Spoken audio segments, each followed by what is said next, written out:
Hey guys, hi, good morning. Thank you for the amazing response. నిన్న వీడియోకి మంచి response అయితే వచ్చింది. Thank you so much. And మీరు పంపించే ప్రతి కామెంట్ కూడా చదువుతున్నాను. కొంతమంది నేను తీసుకునే డెసిషన్ రైట్ అంటున్నారు, ఇంకొంతమంది అయితే ఉంటే బాగుంటుంది నాకు సజెషన్ ఇస్తున్నారు. Thank you so much guys. Actually నిన్న వీడియో ఏదైతే ఉందో కంప్లీట్గా నా పర్స్పెక్టివ్లో చేశాను. ఎవరిని బాధ పెట్టాలని కాదు, ఎవరిని ఇంకా డిమోటివేట్ చేయడానికి అయితే అసలు కాదు, నా పర్స్పెక్టివ్లో చేశాను. అంటే ఒక ఫస్ట్ కిడ్ ఒక అబ్నార్మల్గా ఒక ఛాలెంజింగ్గా పుట్టి ఇంకొక సెకండ్ కిడ్ వెళ్ళాలంటే చాలా ఛాలెంజింగ్ డిసిషన్ అది. చాలా మెంటల్ పవర్ ఉండాలి దానికోసం. అండ్ నేను తీసుకునే డిసిషన్ చాలా ఫ్యాక్టర్స్ డిపెండ్ అయి ఉంటాయి. అంటే నేను నా ఫ్యాక్టర్స్ని డిపెండ్ చేసుకొని నా ఫ్యాక్టర్స్ కన్సిడర్ చేసి నేను ఆ డిసిషన్ తీసుకున్నాను. బట్ వేరే వాళ్ళకి అలా ఉండకపోవచ్చు. యాక్చువల్లీ ఇంకొక సెకండ్ కిడ్ ఇలాంటి సిచ్యువేషన్లో రావాలంటే ఒక డెఫినెట్గా మెంటల్ పవర్ అయితే చాలా ఉండాలి. And at the same time ఫినాన్షియల్గా స్ట్రాంగ్ ఉండాలి, ఎమోషనల్గా స్ట్రాంగ్ ఉండాలి, ఎంతో కొంత ఫ్యామిలీ బ్యాకప్ సపోర్ట్ అయితే ఉండాలి. ప్రస్తుతానికి ఫ్యామిలీ బ్యాకప్ సపోర్ట్ అయితే మాకు అంత లేదు, బికాస్ వాళ్ళకు కూడా కొద్దిగా డిపెండెన్సీ అయితే ఉంది. లాస్ట్ 1.5 year వరకు మా తాత వాళ్ళు ఉండేది, బెడ్ రీడర్ ఉండే. వాళ్ళు పోయాక ఇప్పుడు మా అమ్మమ్మ ఉంది, తను కూడా బెడ్ రీడను. సో వాళ్ళు రాలేని సిచ్యువేషన్. నా వైఫ్ వాళ్ళ పేరెంట్స్ ఏమో వాళ్ళు సర్వీస్లో ఉన్నారు, వాళ్ళ ఫాదర్ వాళ్ళకు కూడా రాలేని సిచ్యువేషన్. సో ఫ్యామిలీ బ్యాకప్ కూడా చాలా ఇంపార్టెంట్, అది కూడా కొద్దిగా తక్కువ ఉంది కాబట్టి. అండ్ ఆల్సో పర్సనల్ హెల్త్ కూడా అంతగా బాగలేదు. సో ఇవన్నీ ఫ్యాక్టర్స్ కన్సిడర్ చేసి నాట్ ఏ రైట్ డిసిషన్ అని చెప్పేసి అనుకున్నాను. అండ్ అది it's my personal decision. Actually ఎవరిని బాధ పెట్టాలని కాదు, ఎవరిని డిమోటివేట్ చేయాలని కాదు కానీ ఇది. అండ్ ఆల్సో నాకు తెలిసిన పేరెంట్స్ చాలామంది ఉన్నారు, నేను చాలామంది పేరెంట్స్తో కమ్యూనికేట్ అవుతున్నాను. వాళ్ళందరూ కూడా చాలామంది సజెస్ట్ చేశారు, they also have a second kid. First kid కొద్దిగా ఛాలెంజింగ్ పుట్టిన, సెకండ్ కిడ్ చాలా హెల్త్గా పుట్టాడు. అండ్ వాళ్ళకి సెకండ్ కిడ్ కూడా నార్మల్గా పుట్టినాక చాలా హెల్ప్ అయిందంట ఫస్ట్ కిడ్కి. ఇది చాలామంది చెప్పారు, నాకు చాలామంది సజెస్ట్ చేశారు. I'm super happy for them. And నేను చెప్పాను కదా, ఇది నా పర్స్పెక్టివ్ నేను ఆలోచించి తీసుకునే డెసిషన్ ini. అండ్ వాళ్ళ లైఫ్స్ అయితే చాలా హ్యాపీగా ఉన్నాయన్నారు. And most of the kids like first kid challenging ఇప్పుడు సెకండ్ కిడ్ వెళ్ళిన వాళ్ళకి మోస్ట్లీ 90% అబోవ్ వాళ్ళకైతే నార్మల్గానే పుట్టారు. చాలామంది నార్మల్గా పుట్టారు. ఎక్కడో ఒక దగ్గర ఇద్దరు అబ్నార్మల్ అయ్యేసరికి వాళ్ళ లైఫ్స్ ఎట్లుంటాయా అని ఒక థాట్ అయితే నాకు వచ్చింది. కొన్ని కేసెస్ అయితే విన్నా, నేను చూశాను. ఇద్దరు అబ్నార్మల్ ఉన్నారు, వాళ్ళ లైఫ్స్ ఎలా ఉంటాయా అని ఒకటైతే థాట్ వచ్చింది నాకు.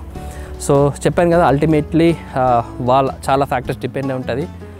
అల్టిమేట్లీ వాళ్ళ ఓన్ డెసిషన్ అది, వాళ్ళ ఫ్యాక్టర్స్ని, వాళ్ళ పర్సనల్ ఎక్స్పీరియన్స్ని తీసుకునే డెసిషన్ ఇది. సో అది నా పర్స్పెక్టివ్ నేను చెప్పాను అనమాట. And please don't take me in wrong way. నేను తప్పుగా ఏమైనా చెప్పుంటే ఐమ్ సారీ. అండ్ ఎవరిని డిమోటివేట్ చేయాలని కాదు ఇది. అండ్ ఎస్, నేను కామెంట్స్ అని చదువుతున్నాను. And also I got super thanks from 2 guys actually. Abhinav Dadda గారు $20 అయితే పంపారు. Thank you so much brother. And SIR అని ఉంది, $10 అయితే పంపారు. Thank you so much guys. మీరు పంపించే ప్రతి పెన్ని విహాన్ ట్రీట్మెంట్కి ఖచ్చితంగా యూజ్ అవుతుంది. Thank you so much. And నేను ఆలోచిస్తున్నాను యాక్చువల్లీ, సూపర్ థ్యాంక్స్ వస్తున్నాయి కదా, సూపర్ థ్యాంక్స్ అని జస్ట్ చెప్పకుండా వీళ్ళకి ఒక నేమింగ్ ఇస్తే బాగుంటుంది, ఒక అడ్జెక్టివ్ ఇస్తే బాగుంటుంది అని చెప్పేసి అనిపించింది నాకు. ఏం అడ్జెక్టివ్ ఇద్దామని చెప్పేసి అనుకుంటే 2 తోచాయి నాకు, గ్రాటిట్యూటర్స్ అండ్ సూపర్ సపోర్టర్స్. నాకెందుకో సూపర్ సపోర్టర్స్ బాగా నచ్చింది. సూపర్ సపోర్టర్స్ చాలా బాగా అనిపించుంటాము. అంటే నేను చేసే వీడియోస్ మీకు నచ్చి మెచ్చి నాకు ఇచ్చే రివార్డ్ లాంటివి. అల్టిమేట్గా మీరు విహాన్కి సపోర్ట్ చేస్తున్నారు, ఐ అండర్స్టాండ్ దట్. విహాన్ కోసం మీరు సపోర్ట్ చేస్తున్నారు కాబట్టి you guys are the super supporters. Thank you so much super supporters. And ఇప్పటి నుంచి ఎవరు ఇలా పంపినా కూడా నేను ఖచ్చితంగా వారిని మెన్షన్ చేస్తాను యాజ్ అ సూపర్ సపోర్టర్స్ కింద ఇన్ మై వీడియోస్ డెఫినెట్గా. అండ్ ఆల్సో ఎంతో కొంత నాకు ఖచ్చితంగా ఇవన్నీ కూడా హెల్ప్ అవుతాయి, బికాస్ నేను ఏ కైండ్ ఆఫ్ ప్రమోషనల్ వీడియోస్ అయితే చేయట్లేదు. అండ్ చాలా ప్రమోషనల్ కాల్స్ వస్తున్నాయి, లైక్ బెట్టింగ్ యాప్స్, పారి ఇవి ఉంటాయి కదా కొన్ని, ప్యాక్ ఆటర్, రమ్మీ, ఇవన్నీ కూడా వస్తున్నాయి. కానీ నేను డెఫినెట్గా నేను చేయనని చెప్పేసినాను. నాకు అవసరం లేదు అట్లాంటి పర్పస్, డబ్బులు రాకపోయినా సరే నేనైతే చేయని చెప్పేసినాను. అండ్ కొన్ని వేరే వస్తున్నాయి కానీ ఇంకా కన్సిడర్ చేయలేదు. అవన్నీ కూడా మంచి ప్రమోషన్స్ వస్తే చేస్తాను, కానీ ఇట్లాంటి ప్రమోషన్స్ అయితే నేను చేయను అని చెప్పేశాను. మంచిగా వస్తాయి వాటిని కన్సిడర్ చేసినాక, అట్లాంటి ప్రమోషన్స్ చేసినాక డబ్బులు బాగా వస్తాయి, నాకు మంచి సరిపోతాయి కూడా. బట్ వద్దనిపించింది నాకు, ఇంకొకరు కడుపు కొట్టి సౌండ్ చేసి డబ్బు నాకు వద్దనిపించింది, అందుకైతే నేను కన్సిడర్ చేయలేదు అది. అండ్ ఇంకొకటి ఏదో చెప్దాం అనుకున్నాను, ఏం చెప్పా మర్చిపోయినా, గుర్తు తెచ్చుకొని చెప్తాను, ఆగండి. ప్రపంచంలో ఇంతమంది అమ్మాయిలంటే నేను జెస్సీని ఎందుకు లవ్ చేశాననే డైలాగ్ గుర్తొచ్చింది నాకు. ఎప్పటిలాగే విహాన్ని మార్నింగ్ స్కూల్లో డ్రాప్ చేశాను అండ్ నా వర్క్ ఏమనంటే కార్లో కూర్చొని చేసుకుంటాను. బట్ ఎందుకో చేయాలనిపించట్లేదు. మేబీ నా బాడీ బ్రెయిన్ కాస్త రెస్ట్ కావాలనుకుంటుందేమో. బట్ నేను రెగ్యులర్గా వీడియోస్ చేస్తా కానీ నాకు మనీ జనరేట్ అవ్వదు. ఎంత ఇష్టమైన పని అయినా సరే అప్పుడప్పుడు బ్రేక్స్ ఉంటేనే బాగుంటుంది కదా. సో తప్పక చేస్తున్నా. కాస్త బ్రేక్ దొరికితే బాగుంటుందేమో అనిపించింది. అవసరం లేని ప్రమోషన్ వీడియోస్ చేయమని ఎన్నో వస్తున్నాయి. బట్ యాజ్ ఐ ప్రామిస్డ్ నేను అలాంటి వీడియోస్ అయితే చేయను. ఈరోజు ఏం వర్క్ చేయకూడదని అలా కార్లో కూర్చొని ఆలోచిస్తున్నాం. ఈ కార్ కూడా మా ఫ్యామిలీలో ఒక పర్సన్లా అయిపోయింది. కార్ లేకపోతే ఎక్కడికి వెళ్ళలేని పరిస్థితి మాది. స్కూల్కి రావడానికి కార్ కావాలి, స్కూల్ నుంచి ఇంటికి రావడానికి కార్ కావాలి. విహాన్ని స్కూల్లో డ్రాప్ చేశాక నేను ఎడిట్ చేసుకోవడానికి కార్ కావాలి, నేను రెస్ట్ తీసుకోవడానికి కార్ కావాలి. అలాంటి కార్ని కాస్త పట్టించుకుంటే బాగుంటుంది అనిపించింది. Maybe it's time to show my car some love. Vihaan రావడానికి 2 hours టైం అవుతుంది. సో నాకు కొంచెం బ్రేక్ లాగా అనిపిస్తుంది అండ్ మూడ్ కూడా రిఫ్రెషింగ్గా ఉంటుంది అనిపించింది. నా బిజీ రొటీన్ లైఫ్లో నాకు ఈ హోల్ ఎక్స్పీరియన్స్ చాలా సర్ప్రైజింగ్లీ రిఫ్రెషింగ్గా అనిపించింది. నా రొటీన్కి బ్రేక్ లాగా అనిపించింది. ఒక్కోసారి చిన్న చిన్న విషయాలు కూడా చాలా ఇంపాక్ట్ చూపిస్తాయి. ఒక చిన్న స్మైల్, ఒక కప్పు కాఫీ, ఒక చిన్న పలకరింపు అండ్ నాకు ఈ కార్ క్లీనింగ్ అనిపించింది.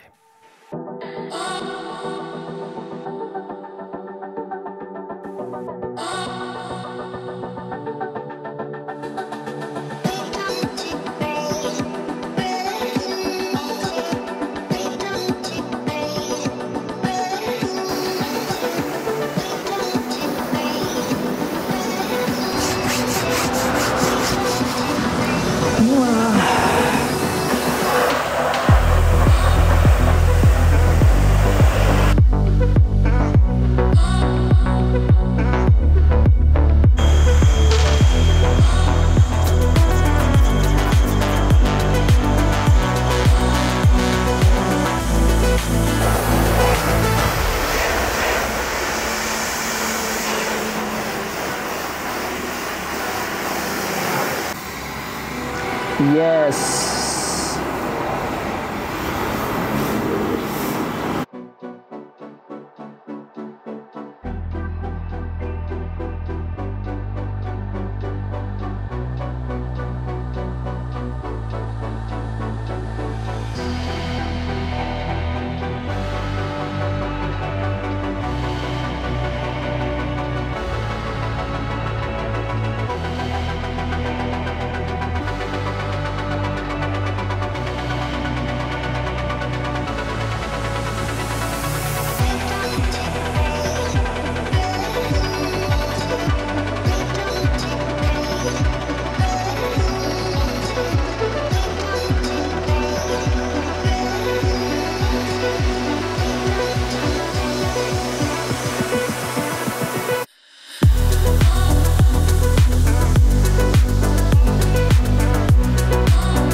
సో చాలామంది సిల్లీ అనిపించచ్చు యాక్చువల్లీ కార్ క్లీనింగ్ ఏంటి అని చెప్పేసి. నాకు ఎందుకో కొద్దిగా రిఫ్రెషింగ్ అనిపించింది, మంచిగా అనిపించింది. దగ్గరుండి కార్ క్లీనింగ్ అట్లా చేపిస్తామంటే మంచిగా అనిపించింది. అది ఏదో కొద్దిగా రొటీన్కి డైలీ ఇట్లా వస్తున్నాను, కూర్చుంటున్నాను, వర్క్ చేసుకుని వెళ్తున్నాను, వస్తున్నాను, కూర్చుని వర్క్ చేసుకుని వెళ్తున్నాను.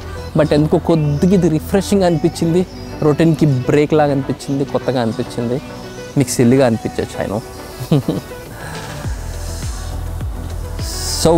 So that's all guys, thank you so much for watching and I'll catch you in the next video. Bye.